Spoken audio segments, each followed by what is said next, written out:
retrospective.com nostalgia trip. Justin here, and we are back. We're back. I know I've been busy. I've been focusing very hard on making sure my first novel coming out August 5th, shameless plug, Where Light Remains, is the best possible story I can give you guys.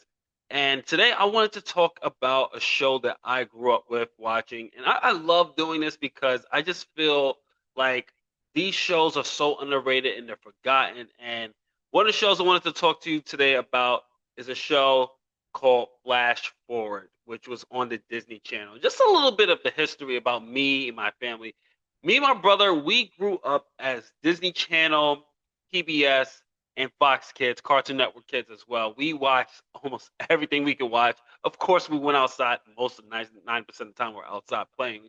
But when we had TV time, we were watching this show, Flash Forward. I mean, for PBS, when I came home from school, we had to do homework, we had to do chores, and the only shows that we can watch were on PBS. So I grew up watching Ghost Rider, Wishbone, um, Reading Rainbow, just to name a few. Arthur, of course, just to name a few.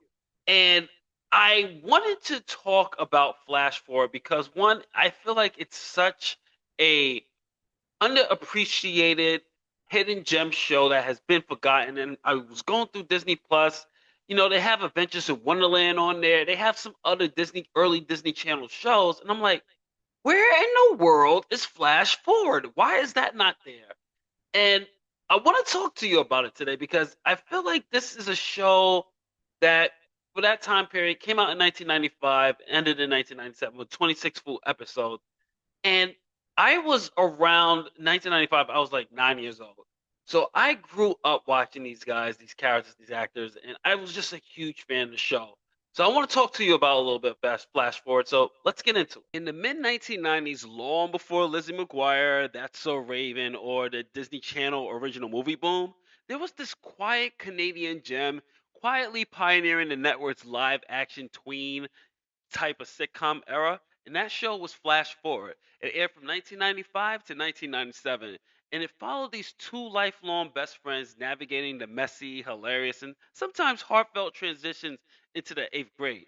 And with its signature blend of present day middle school chaos and that nostalgic flashbacks to their age 5 antics, the series delivered grounding, relatable storytelling that I feel is so authentic even till this day, decades later. And we have those two characters, Tucker James, who they call Tuck, and Rebecca Fisher, who everybody calls Becca.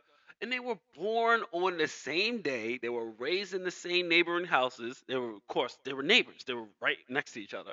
And with facing second story bedroom windows and have been inseparable since birth. And the show opens on the first day of the eighth grade, and they're capturing that pivotal shift from their childhood innocence to that awkward realities of adolescence. And what made the show great was that each episode kind of interweaves current middle school dilemmas for the time period of the 90s, guys. I'm not talking about right now because obviously there was no TikTok, they weren't on their phones, there was none of that, okay?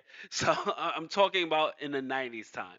And they would usually have kind of this look at their past selves when they were 5 years old, and then they will flash forward to the present day, which kind of highlighted how Kid Logic often mirrored their teenage problems. So the format really did a good job to really show and explore that universal theme without being too preachy or heavy-handed or trying to moralize things. They kept it strictly for the kid audience, and it dealt with kid issues for that time period, especially like first crushes, friendship betrayals, there's tension in family, and the terrifying excitement of your first attraction of that particular opposite sex.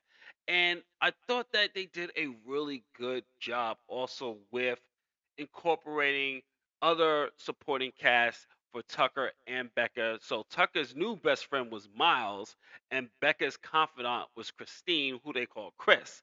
And they formed this kind of clique, and it was just like this really tight, believable group that felt like eighth graders rather than just this polished TV archetypes that we see all the time. Now, let's talk a little bit about those characters because Tucker, who's played by Ben Foster, who was absolutely amazing on this show. He's impulsive, he's sarcastic, he's prone, prone as Tucker to doing pranks. But through all of that, that silly facade, there's someone that is so big hearted. Tucker sees the eighth grade as a chance to become, wait for it, a legendary, but often lands in kind of these comical disasters. He relies on his quick wit, and with Miles's more level-headed approach and advice to kind of bounce back from bullies, embarrassing moments, and of course, parents being parents, his lifelong bond with Becca forms the emotional core of the entire story. And then we have Becca herself, who was amazingly played by Jewel State, and she let's just say Jewel is for a lot of us. I know Jennifer Love Hewitt is kind of like the iconic '90s girl for a lot of people, but for me, it was Jewel because I grew up watching Jewel on Flash Forward and then Space Cases and just so many other shows that she was in. So like she's on my bucket list of people to interview for Imaginative Visions Journeys, or just to interview. Period. Like her and Ben, because I love their careers and what they've done in the realm of just acting. And but back to Becca. Becca is the opposite. They're two opposites. Becca is opinionated, flustered, and easy she's just very easy wanting to grow up. But she balances the school newspaper ambition. She wants to be a journalist. She wants to do ballerina dreams. And like there's family drama with her bossy older sister Ellen, and there's also a secret crush on a pizza delivery guy named Gutch. And she is more, I will say, the introspective than Tucker, and she often confides in Chris about the confusing new feelings emerging between her and Tucker, and this is why I love episode 26 so much, which is their series finale. Then we have Miles, and Miles is that loyal friend to Tucker. He's the voice of reason. He is sensible. He is the counterbalance to Tucker's chaos. Like he's that guy that reels you back into the reality. He's the audience. I will say he represents the audience. He represents, hey Tuck, you need to calm down. I don't think you should do that. Pull it back, dial it back. And that's what makes him such a great character. And then we have Christine. She is Becca's supportive, thoughtful new best friend and owner of a dog named Steve. Yes, a girl dog. And Chris frequently ends up in the middle of Becca's plans and offers calm advice amidst the group's chaos. And some recurrent elements included school rivals and the local pizzeria, which is Hasta la Pizzeria. No, Hasta la Pizza. There we go. And, there's various teachers and parents who add to the everyday mayhem of the show. And, one thing I think really worked so well with the show, it's not just the crazy hijinks that Tucker got us into. It wasn't just the mellow, chill vibe that Miles offered, or the voice of reason, Christine, or Becker's passion and just kind of bossy, but determination was Becca.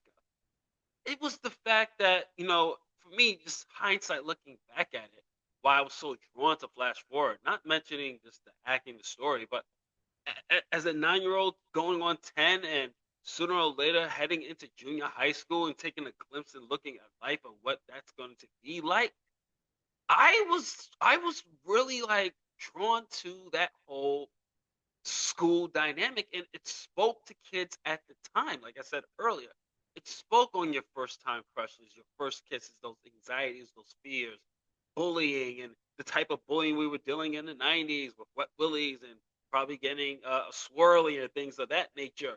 So it does a good job of doing that, and not to mention that this was really the nucleus for those Disney shows that came later, because they kind of followed the same blueprint that Flash Forward did.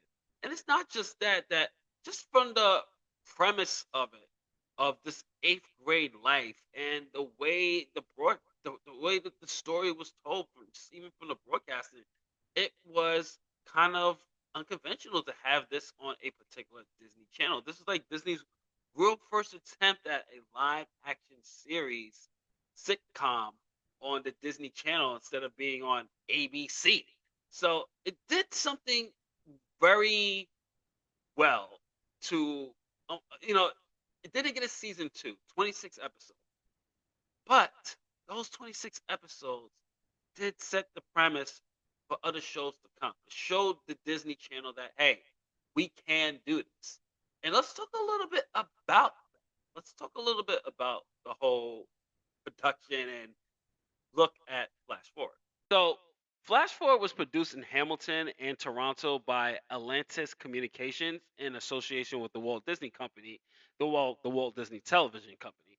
And Flash Forward had a distinctly kind of warm Canadian sensibility. The first episodes were shot early, with the rest filmed later. A gap that was noticeable because the cast kind of grew up. It had growth spurts happen. There were teens at the time. Puberty hits. And the broadcast history was kind of, let's just say, unconventional. You had the 4 episode preview on Disney Channel from December 1995 to January 1996. Then it received a special run on ABC's Saturday morning lineup in 1996. Then the full series launched with a New Year's Day 1997 marathon on the Disney Channel, and then it continued from there into its weekend slot. And it also aired in Canada on Global and the Family channels. And despite the strong fan affection, the show never received a second season, though reports suggested some scripts had already been developed. But unfortunately for us, we didn't get it. And honestly, with the ending for Curtain Call with episode 26, I don't really mind it. Now, we're going to talk about some of my favorites. The show has had so many hijinks, and I think what made the show work so well, because at that time, it really did mirror the anxiety, the issues of the 90s kid that's going into heading towards high school, and they're becoming seniors in the seniors in junior high or middle school, what they call it these days. And I think what really stood out about that was the 4 core characters. Each character had their own arc at times. There'd be times that Miles needs to pull Tucker out of a ramp. There's sometimes where Miles was even had conflict with Tucker, and Becca and Christine or Chris really didn't get along at times. Well, at times at that time. All right, it's time to talk about my 5 favorite episodes from Flash Forward. Let's first talk about episode 3, House Party, because this is I would say, the cherry on top, pure 90s house party episode, or just it falls into the house party 90s trope. Yes, and that was a trope because every time the parents were away, the kids will play. And while their parents are away, Becca and Tucker decide to throw a party at Tucker's house. But at the same time, Becca's older sister Ellen throws her own party at the Fisher's house next door. And this starts an attempt to impress their crushes, and it quickly spirals into just chaos, 90s chaos of competing parties colliding. Now, for those who didn't grow up in the house party era, where your friends will throw a party or someone at the school will throw a party, you will basically party hop. You will go from one house party, and if that party was lame or was getting boring, you'll go to the rival house party and have a good time and just keep going to house to house to house while the parents were gone. And it usually did lead to the parents coming home to a mess, children getting on punishment or grounded. It was complete 90s trope, but it worked. It had very heavy slapstick comedy, and it's a strong showcase of Tucker and Becca's teamwork when things go wrong. Then we have episode 11, Double Bill. And this one is a really good one because this gives Tucker some growth. And this episode is described hoping to finally experience her first crush. Becca plans a double date with her best friend Christine. She invites Scott, who's played by Ryan Gosling, and his friend Zed. Meanwhile, a jealous and protective Tucker drags Miles and Chris's dog Steve along to spy on a date. Chaos, awkwardness, and misunderstandings ensue as Tucker tries to sabotage things while pretending he doesn't care. And obviously, Ryan Gosling is the highlight. If you watch this episode, you can see how that The guy just has it. The acting, the charm, the mannerisms, the way he embodied Scott. You can tell that this kid was born to play act. Just born to do acting.